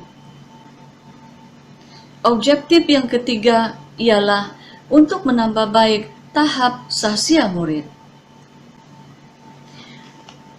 Matlamat akhir proyek ini ialah meningkatkan motivasi ekstrinsik dan intrinsik murid untuk mengikuti kelas PDPR dan menggalakkan budaya persaingan sehat dalam kalangan mereka. Proyek ini akan dapat meningkatkan kerjasama dan semangat setia kawan agar sentiasa tolong-menolong dan memberi galakan serta mengingatkan rakan-rakan mereka menghadiri kelas PDPR dan juga menyertai aktiviti co-kurikulum sekaligus dapat membantu mengurangkan masalah keciciran. Bagaimanakah proyek ini dilaksanakan? Setiap guru subjek memberikan marka kepada setiap murid pada hari Jumaat. Pemberian bintang adalah berdasarkan kumulatif marka yang terkumpul. Pemberian marka adalah 1 marka untuk murid yang hadir dalam kelas PDPR, 1 marka tambahan diberi kepada murid yang mengajak dan menghubungi rakan-rakan untuk mengikuti kelas PDPR, 2 marka diberi kepada mereka yang hadir dan menghantar tugasan, sementara 1 hingga 5 marka akan diberikan kepada mereka sebagai marka penglibatan serta kejayaan dalam aktiviti pertandingan co-kurikulum atas talian. Semua data yang direkodkan dalam pangkalan data secara online boleh diakses oleh semua guru. Guru kaunseling akan memberi kiraan bintang kepada semua marka yang terkumpul pada setiap minggu bagi motivasi kepada murid-murid. Bagi murid yang mendapat 10 hingga 19 marka akan mendapat 1 bintang. Bagi murid yang mendapat 20 hingga 29 marka akan mendapat 2 bintang. Bagi murid-murid yang mencapai 5 bintang terkumpul akan menerima sijil, ganjaran berbentuk uang, dan hadiah berbentuk bantuan barangan makanan asas yang disumbangkan oleh PIBG dan pegawai-pegawai pembimbing di PPD Tuaran. Bantuan ganjaran uang dan bantuan makanan asas ini akan dapat membantu keluarga mereka. Dengan ini, usaha ketara berlaku apabila ada kekerapan mereka mengikuti kelas PDPR yang dilaksanakan. Cartagan ini mempamerkan aktiviti-aktiviti yang telah kami lakukan sepanjang pelaksanaan proyek ini. Aktiviti yang dimaksudkan adalah mesyuarat, pengisian marka oleh guru, pemberian skor bintang oleh guru kaunselor sekolah, dialog prestasi bersama murid, dialog prestasi bersama ibu bapa dan penjaga, pengagihan modul berfokus, dan pemberian penghargaan kepada murid yang berbentuk sijil, uang ganjaran, dan juga bantuan makanan asas kepada murid-murid yang layak. Apakah impak yang diperolehi setelah proyek ini dilaksanakan? Berdasarkan kutipan data pada 14 Jun sehingga 16 Julai, kami mendapati kesan positif yang sangat menggalakkan. Ratusan murid yang hadir dalam kelas PDPR telah meningkat daripada 78% kepada 84%. Ratusan dalam penghantaran tugasan juga telah meningkat daripada 31% kepada 43%. Dalam masa yang sama, ratusan murid yang tidak mengikuti kelas PDPR telah menurun daripada 22% kepada hanya 16% sahaja. Impak dalam co-curriculum juga jelas dilihat apabila semakin ramai murid yang menyertai aktiviti dan pertandingan dalam co-curriculum atas talian. Kejayaan telah dicapai sama ada peringkat sekolah, daerah, negeri, kebangsaan, dan juga antarabangsa. Begitu juga dengan peningkatan penambahbaikan tahap sasya murid, terutama apabila aktiviti outreach fasa 1 telah dilaksanakan. Sijil penghargaan diberikan kepada semua murid yang telah menunjukkan peningkatan dalam kurikulum, co-curriculum, dan juga sasya murid. Sepanjang pelaksanaan projek menggapai bintang 3/1, kami tentunya menghadapi pelbagai kekangan dan juga cabaran. Namun semua ini dapat diatasi dengan adanya kesungguhan dan kerjasama semua guru yang ada di sekolah ini. Komitmen tinggi semua guru sentiasa didorong dan diberikan galakan untuk mengikuti program-program secara maya sama ada dianjurkan oleh PPD Tuaran ataupun pihak JPN. Capaian internet yang sangat lemah di kawasan sekolah dan juga di tempat-tempat kediaman murid-murid menyebabkan kami tidak dapat melaksanakan pembelajaran secara atas talian. Apa yang kami lakukan hanyalah di luar talian dengan memberikan bekalan modul kepada semua murid di samping kerja-kerja yang berbentuk projek. Cabaran sokongan daripada ibu bapa di peringkat awal sangat tidak menggalakkan. Namun, setelah kami mengadakan dialog prestasi bersama ibu bapa dan juga penjaga, maka kesan positif telah dapat dilihat apabila ibu bapa memberi respon kepada guru-guru dan memantau anak-anak mereka mengikuti kelas PDPR semasa berada di rumah. Untuk mendapat impak yang lebih berkesan, kami sentiasa mencari kelemahan dan mencari cadangan untuk penambahbaikan sepanjang projek ini berjalan. Pada 28 Jun sehingga 16 Julai, markah tambahan diberi kepada murid yang proaktif semasa kelas PDPR dan mengajak kawan-kawan mereka mengikuti kelas PDPR. Pada 26 Julai sehingga 31 Ogos pula, murid diberikan markah berdasarkan tahap pencapaian mereka. Pada bulan September sehingga kini, pemberian markah bintang adalah berdasarkan kepada penglibatan murid yang aktif dalam kelas PDPR. Sebagai rumusan, projek menggapai bintang 3/1 telah dapat memberikan kesan yang positif dan impak yang sangat membanggakan. Ianya dapat meningkatkan kemenjadian murid melalui peningkatan prestasi dan minat murid secara holistik dalam kurikulum, co-curriculum, dan juga sasya murid. Projek ini dapat memupuk sifat kepimpinan murid dan komitmen tinggi dalam kelas PDPR. Akhir sekali, pelaksanaan projek ini memudahkan pihak pentadbir dan unit bimbingan konseling untuk mengesan murid yang tidak mengikuti kelas PDPR dan seterusnya mencari intervensi yang sesuai untuk mereka. Sekian, terima kasih.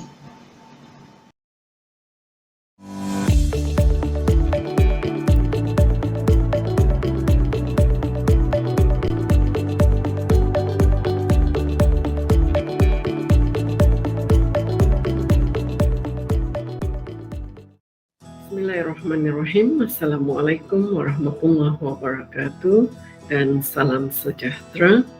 Salam Sabah Maju Jaya, salam Sabah hebat, katakan tidak kepada nombor 16, katakan iya kepada 10 yang terbaik. Salam kudat juara, salam kudat menerajui perubahan, salam SMACD bangkit. Selamat datang ke Kolokium Amalan Terbaik Kepimpinan dan Pengurusan Peringkat Negeri Sabah tahun 2021. Saya Nurul Izzati Adlina Abdullah, Pengetua Cemerlang SMK Kudat 2, bersama-sama dengan cikgu saya akan menyampaikan perkongsian amalan terbaik yang bertajuk Penggunaan Sistem Bersepadu Pengurusan Dokumen Murid SISPADU ke arah peningkatan kualiti perkhidmatan kaunter. Walau bagaimanapun, sebelum kita teruskan kepada perkongsian amalan terbaik ini, elok rasanya kalau kita bersama-sama mengenali secara lebih dekat SMK Kudat 2.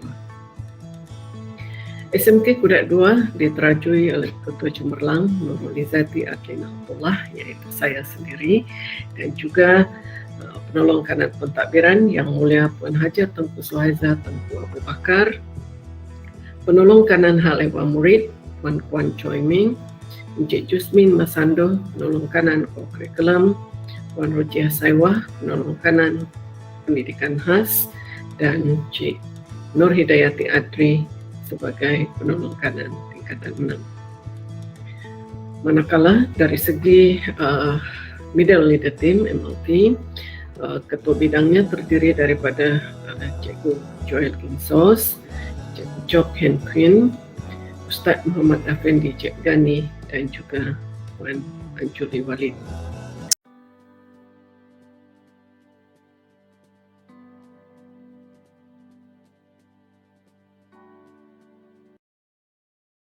Dari segi latar belakang sekolah ataupun dari segi komposisinya, bilangan guru 64 orang, AKP 11 orang, murid 518 orang murid, bilangan kelas 33 kelas yang terdiri daripada kelas tingkatan 1 hingga tingkatan 6 dan juga pendidikan khas. Sekolah ini satu sesi dan berada dalam kategori sekolah luar bandar.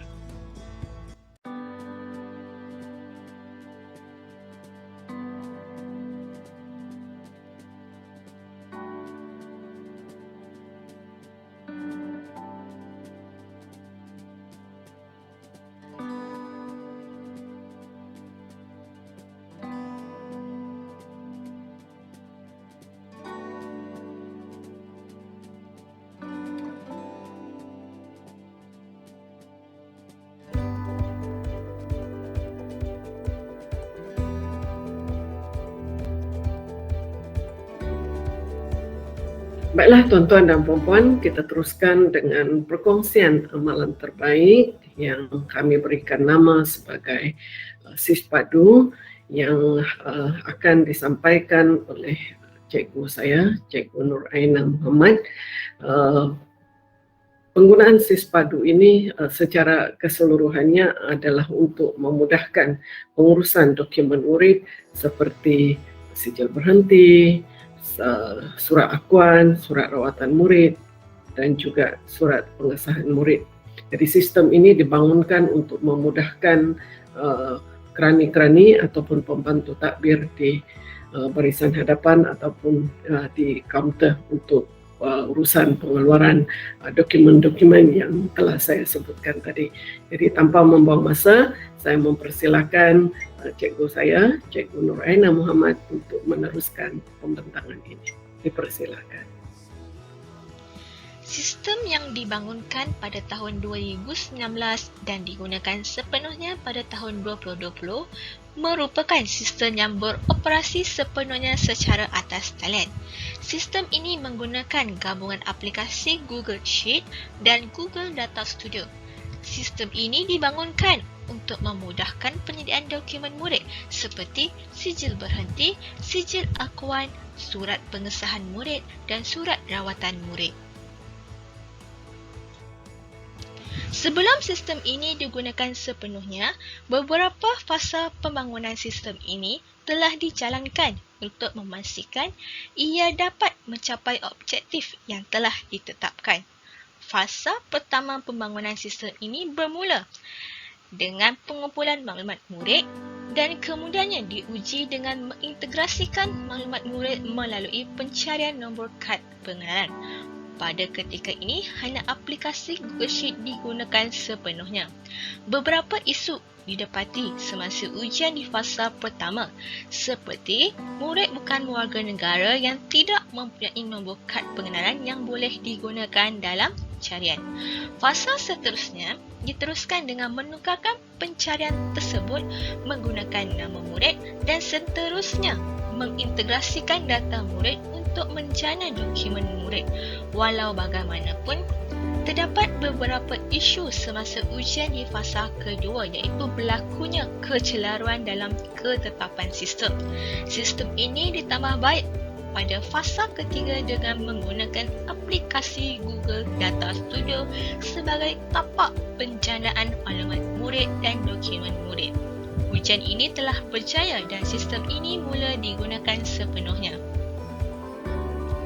Penggunaan sistem ini adalah sangat mudah untuk dikendalikan. Oleh kerana sistem ini bersifat secara atas talian, sistem ini dapat dicapai di mana jua selagi mempunyai akses internet. Carta alir ini menunjukkan penggunaan sistem bagi memudahkan guru dan pembantu tadbir mengendalikannya.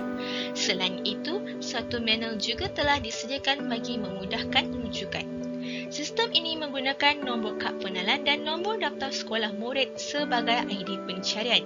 Ini adalah kerana nombor kad pengenalan dan nombor daftar sekolah adalah unik. Kemudian pencarian nama ini digunakan sekiranya tidak mempunyai maklumat nombor pengenalan atau nombor daftar sekolah murid.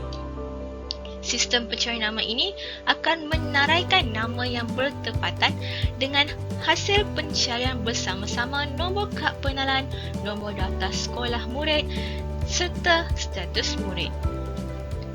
Bagi mendapatkan maklumat lengkap murid, pencarian boleh dilakukan dengan menggunakan nombor kad pengenalan atau nombor daftar sekolah murid.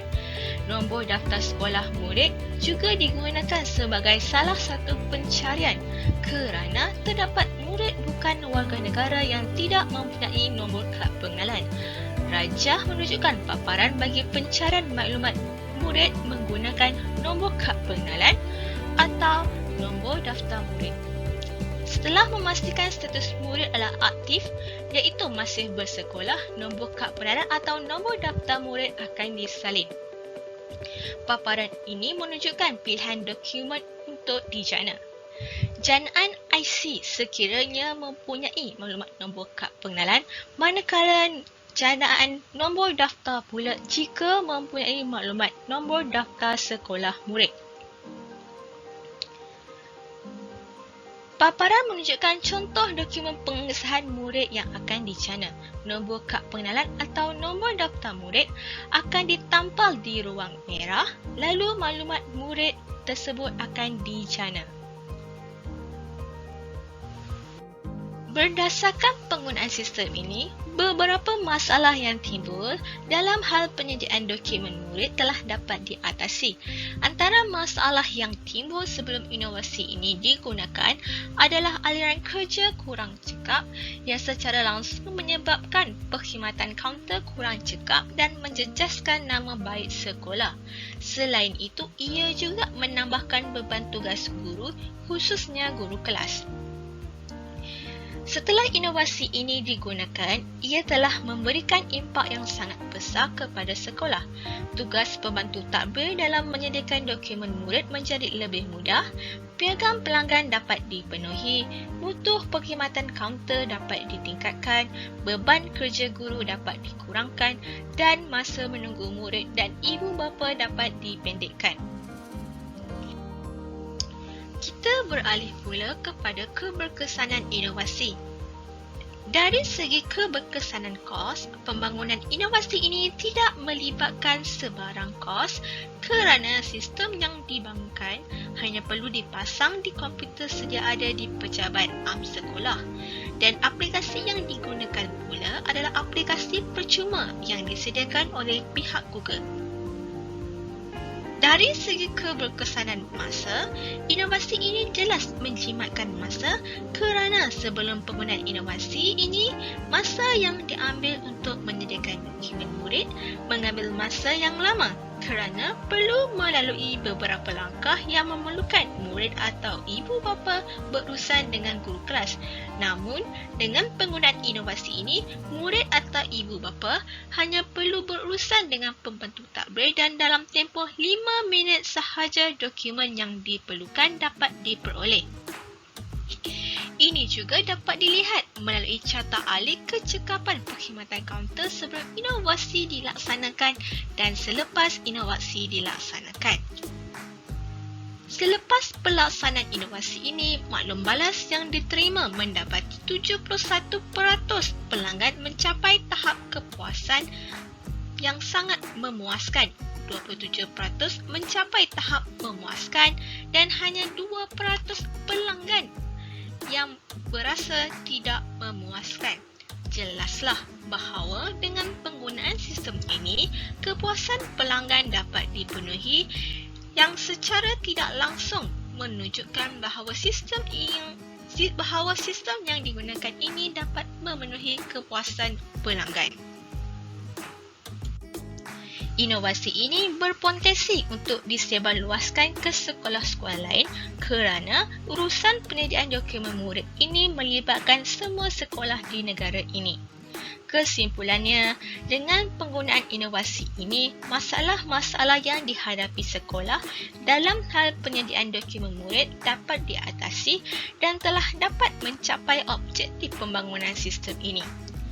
Sekian pembentangan daripada saya dan diharapkan pembentangan ini memberikan manfaat kepada semua. Sekian, terima kasih. Baiklah tuan-tuan dan puan-puan, terima kasih kepada Cikgu Nuraina yang telah menyampaikan perkongsian amalan terbaik tadi. Semoga tuan-tuan dan puan-puan mendapat manfaat daripada pembentangan ini. Segala kekurangan mohon dimaafkan dan semoga kita bertemu lagi dalam wacana ilmu yang seterusnya. Sekian, wabillahi taufiq wal hidayah. Wassalamualaikum warahmatullahi wabarakatuh.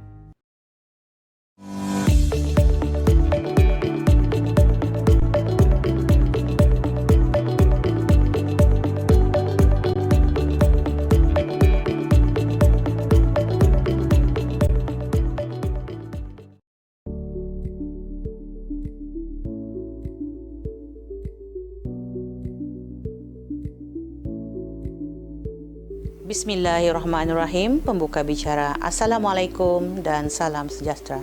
Tuan-tuan dan puan-puan yang saya hormati, saya Puan Siti Jubaidah binti Haji Karya, Pengetua SMK Gadong Beaufort. Alhamdulillah, tuan-tuan dan puan-puan, pada hari ini saya rasa sangat bertuah kerana diberikan peluang untuk membentangkan amalan baik yang telah dilaksanakan di sekolah saya, SMK Gadong Beaufort. Dengan tagline sekolah kami, Semoga Aku Terbaik, Sekolah Dekat di Hati.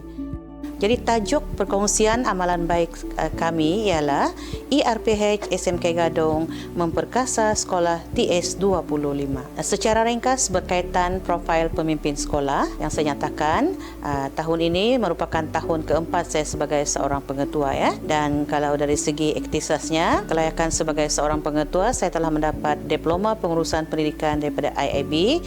Begitu juga dengan sijil kelayakan profesional pemimpin pendidikan kebangsaan NPQAL daripada IAB pada tahun 2012. Dan sebagai pengetua yang telah menerajui program transformasi sekolah TS25, SMK Gadong telah dijadikan sekolah rujukan ya, dan kami telah banyak menerima lawatan penanda arasan daripada sekolah-sekolah dalam daerah ya, seperti yang kita lihat dalam slide ini. Dan pada tahun 2019 hingga 2020 kita telah menerima 4 buah sekolah yang melawat ke SMK Gadong. Dari segi perkongsian amalan baik pula, kita sepanjang tahun 2020 2020, kita telah berkongsi 3 amalan baik yang berkaitan dengan pengurusan dan juga pengurusan kurikulum.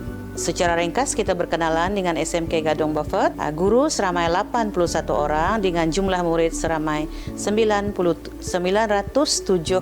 orang ya, dengan AKP 14 orang dan bilangan kelas ialah 36 buah, terdiri daripada kelas pendidikan khas, perdana dan juga pra-universiti. Jadi bilangan ERPH yang perlu dihantar, disemak dan dinilai dalam seminggu ialah 81 unit. Dan kita terus kepada tajuk amalan terbaik ERPH SMK Gadong memperkasa sekolah TS25.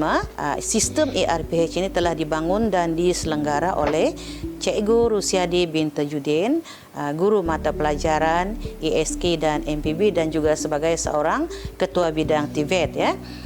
Beliau telah menggunakan perisian Excel, Google Sheet dan juga Google Form. Jadi antara terma-terma yang ada dalam slide ini dan juga dalam sistem ini ialah ERPH yang bermaksud rancangan pengajaran guru yang dibuat secara salinan lembut dan boleh diakses secara atas talian dengan media elektronik. Soft copy pula bermaksud salinan lembut. Memperkasa, perkataan memperkasa dalam konsep pembentangan amalan kami ialah melengkapkan beberapa elemen yang sepatutnya ada dalam pelaksanaan program sekolah TS25. Dan terma evolusi ya.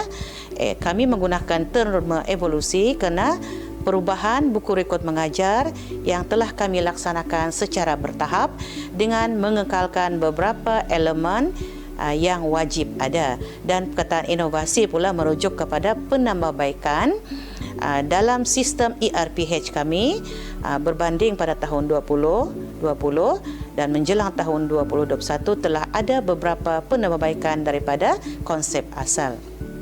Dan kita melihat pula punca kuasa penyediaan RPH ya.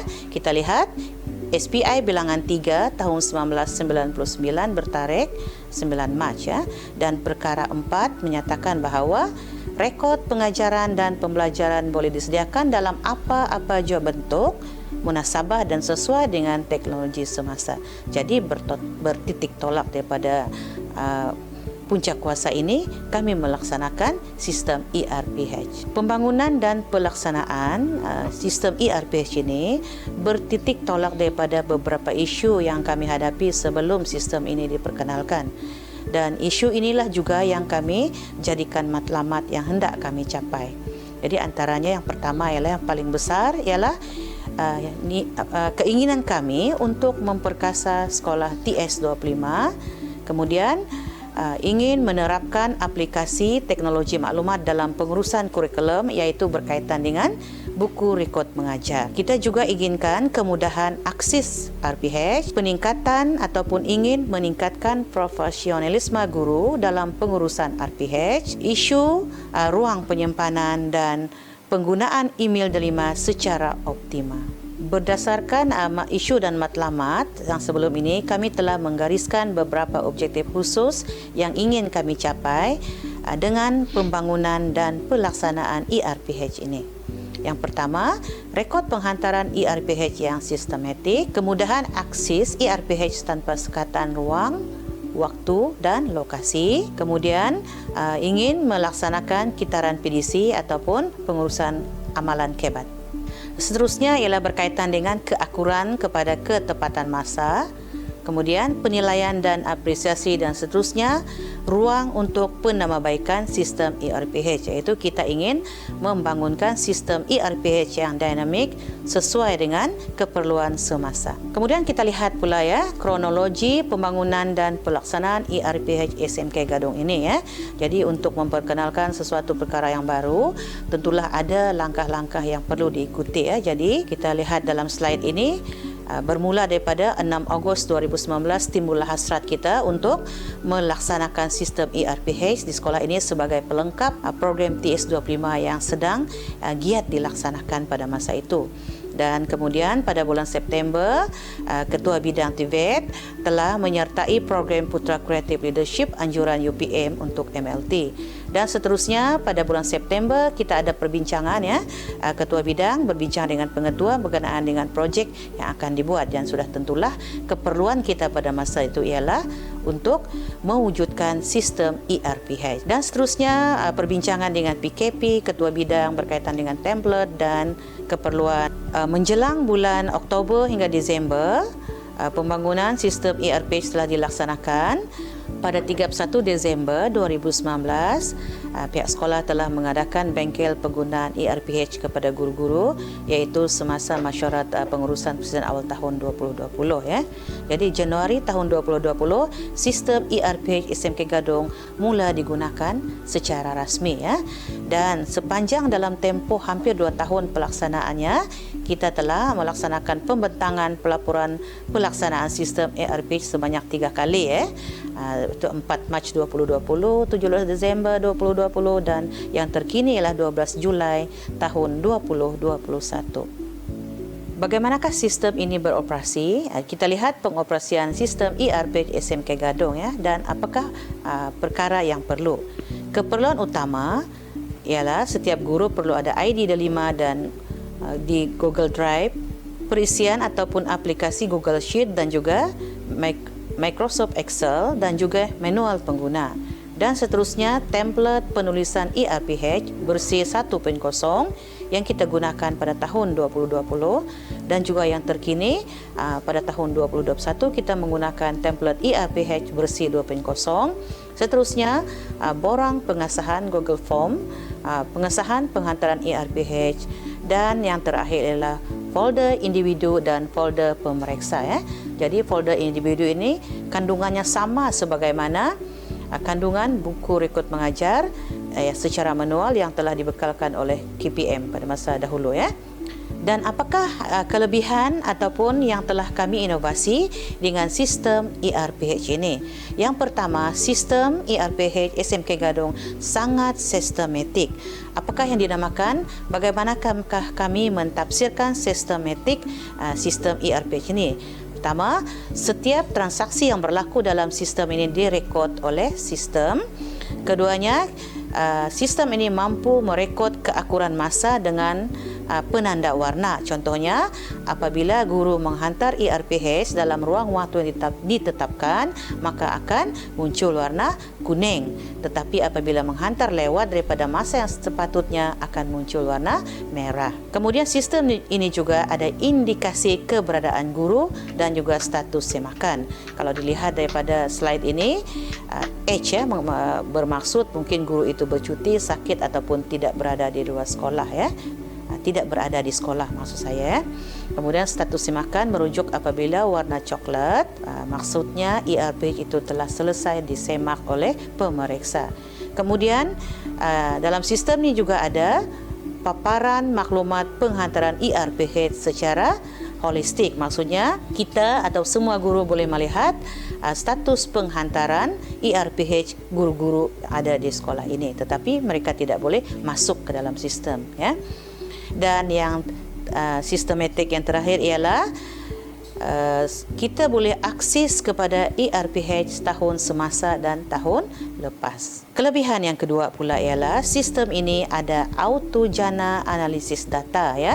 Jadi kita boleh melihat analisis data sama ada harian, minggu, bulan ataupun individu, dan juga kita boleh menjana analisis data penghantaran dan semakan.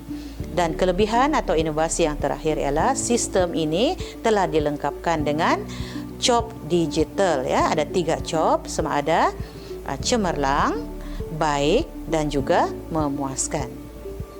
Ringkasnya, sistem perubahan ataupun evolusi ERPH SMK Gadong ialah bermula daripada buku rekod mengajar yang dibekalkan oleh KPM dalam bentuk buku. Kita berevolusi kepada bentuk fail dan seterusnya berevolusi kepada bentuk ERPH. Dan dalam sistem ERPH ini pun kita telah melaksanakan beberapa inovasi. iaitu template yang digunakan tahun 2020 dan juga template yang digunakan pada tahun 2021 yang lebih baik dan lebih mesra pengguna berbanding tahun sebelumnya.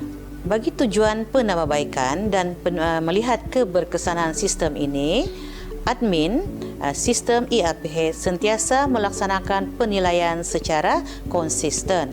Yang pertamanya adalah melalui soal selidik secara berkala lebih kepada konten ERPH. Kemudian kita juga telah memungut suara hati guru dalam bentuk Google Form, iaitu berkaitan dengan isu pelaksanaan dan kesan ERPH terhadap emosi guru. Kemudian suara hati SLT dan MLT ini lebih kepada isu yang timbul semasa semakan ERPH juga melalui Google Form. Dan seterusnya adalah suara hati guru secara lisan. Dan kita juga ada analisis yang dijana secara automatik, iaitu analisis mingguan, bulanan dan juga individu. Dan yang terakhirnya, kita ada pembentangan prestasi ERPH sebanyak 2 kali setahun yang kita buat semasa mesyuarat pengurusan staf bilangan 2 dan bilangan 4. Dan ini merupakan contoh kutipan suara hati SLT dan MLT dan juga suara hati guru lah ya. Kita lihat di sini bagi SLT dan MLT 100% mereka bersetuju bahawa penggunaan ERPH telah memudahkan tugas mereka lah ya. Manakala bagi guru pula 97% bersetuju bahawa ERPH telah mendatangkan impak positif terhadap tugasan mereka. Dan ini merupakan contoh analisis mingguan dan bulanan yang boleh dijana secara automatik daripada sistem ini ya. Kita lihat secara analisis penghantaran bulanan, individu, mingguan dan juga kita boleh melihatlah analisis penghantaran mengikut ketepatan waktu. Dan ini ialah merupakan pembentangan prestasi ERPH pada tahun 2020 yang kita buat pada bulan Disember. Kalau kita lihat di sini ialah berkaitan analisis kualiti penulisan RPH, seramai 42.56% guru telah mendapat cemerlang, 53.9% baik dan 3.54% memuaskan ya. Dan ini pula analisis yang kita buat semasa pembentangan prestasi ERPH dari bulan Januari hingga Jun tahun 2021 yang kita bentang pada bulan Julai tahun ini ya. Dan kita lihat di sini kualiti ya, seramai 29 orang guru telah mendapat cemerlang, 48 guru mendapat penilaian baik dan 2 guru masih di tahap memuaskan. Tapi insya-Allah yang dua guru ini kita akan bimbing dari masa ke semasa ya. Dan sudah tentulah semasa pembangunan dan pelaksanaan ini kami menghadapi cabaran, tetapi sebagai satu pasukan yang mantap dan inginkan sesuatu yang terbaik, maka kami telah mengambil langkah untuk mengatasinya. Jadi antara cabarannya ialah penguasaan ICT sebilangan guru, kemudian penguasaan guru dalam sistem ERPH itu sendiri, dan yang ketiganya ialah liputan internet yang kurang stabil ya. Ini berlaku ketika guru memuat naik ERPH dalam sistem ERPH. Jadi untuk mengatasi masalah ini kami telah menyelesaikannya dengan memperkenalkan kaedah coaching and mentoring lah ya. Jadi pada peringkat awal, seramai 5 orang guru telah diberi tugasan untuk membantu mana-mana guru yang menghadapi masalah semasa pengoperasian ERPH. Setelah hampir 2 tahun pelaksanaan sistem ini dan juga berdasarkan penilaian impak, dan kita mendapati bahawa objektif pelaksanaan sistem ini telah pun tercapai, iaitu 100% penghantaran ERPH mingguan dan 100% semakan ERPH. Selain itu, penilaian dan apresiasi ERPH guru dapat dilaksanakan. Kemudian kita dapat menambah baik sistem ERPH untuk membentuk sebuah sistem yang dinamik. Dan ketiga, yang terakhirnya ialah kita dapat menyelesaikan isu ruang penyimpanan. Dan berkaitan dengan penyimpanan sistem ini, admin Sistem ini secara berkala akan memuat turun ERPH guru dan menyimpan dalam sistem DVD, dan DVD ini pula disimpan dalam bilik dokumentasi sebagai langkah berjaga-jaga seandainya berlaku sesuatu yang tidak diingini terhadap sistem ERPH kami. Dalam tempoh tahun kedua pelaksanaan sistem ini, kita telah membuat beberapa penambahbaikan. Antaranya ialah template versi 2.0 yang lebih mudah digunakan. Kemudian, pelbagai pilihan untuk setiap aspek yang ada dalam template ERPH. Kemudahan untuk type sendiri untuk setiap bahagian pada template ERPH. Kemudian, kita juga telah memperkenalkan template untuk bahasa Inggeris dan bahasa Arab. Dan sebagai cadangan penambahbaikan yang akan datang, kita mencadangkan pengesahan autojana sebaik saja RPG dihantar dan juga sistem warna untuk tarikh akhir semakan. Sebagai rumusannya dapatlah dikatakan bahawa pembangunan dan pelaksanaan sistem ERPH kami telah berjaya, iaitu penggunaan ERPH SMK Gadong telah mendatangkan impak yang positif kepada semua guru dan untuk pengurusan rekod pengajaran dan pembelajaran SMK Gadong. Kemudian, sistem ERPH telah menjadikan perekotan RPH lebih teratur dan sistematik. Sistem ERPH juga telah melaksanakan kitaran PDCA, iaitu merupakan salah satu elemen kebat dalam pengurusan kurikulum berkaitan dengan buku rekod mengajar.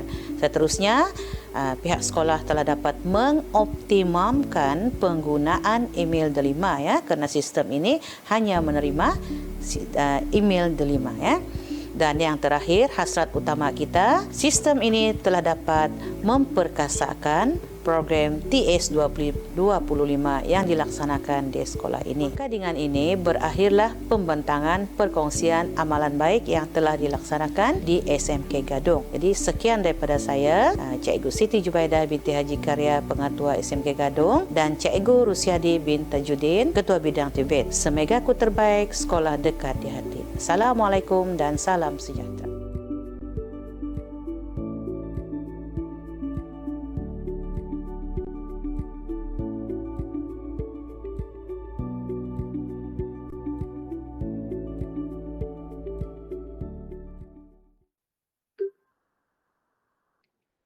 Terima kasih diucapkan kepada semua pembentang pada hari ini.